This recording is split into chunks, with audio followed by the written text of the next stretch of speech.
The minimum wage is going up to $9 because Obama is raising the standard.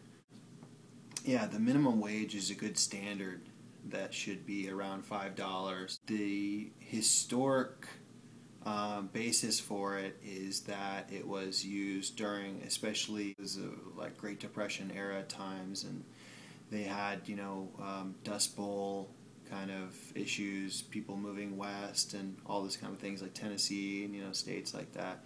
But it was related to agriculture workers that would be willing to work for more or less plantation farmers, and I think it was specifically California. California is a huge agribusiness state, I should say. Lots of different, I think 250 different crops come out of California, and we're net exporters to China.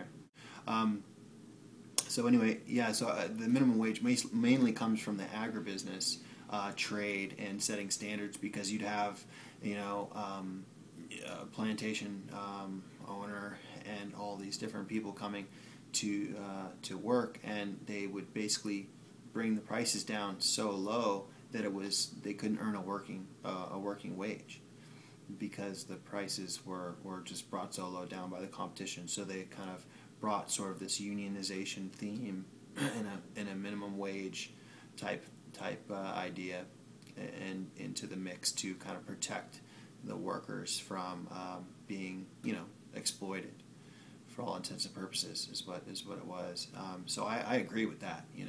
Especially like agriculture and things like that. There should be some kind of minimum wage where it shouldn't go below that, so people can actually have a working wage, and there should be some kind of limits to competition in certain industries, like you don't want dumping from foreign exports and stuff like that. So I think that's a great idea to have some autarky and economic protectionism in terms of like manufacturing and agriculture and things like that, to protect local jobs from being outsourced, or from having the goods that are created through jobs being imported as opposed to made domestically, manufactured and grown.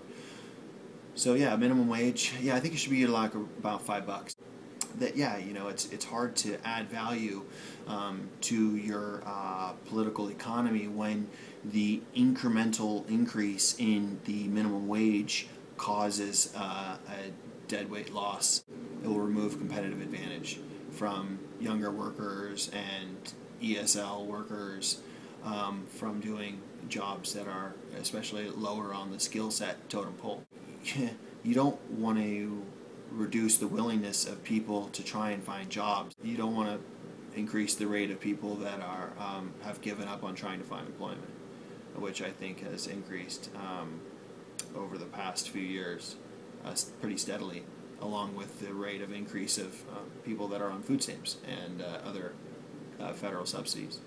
Yeah, I would agree that increasing the minimum wage costs us jobs, hurts small businesses, hurts those whose competitive advantage consists of finding lower skilled jobs at more competitive rates.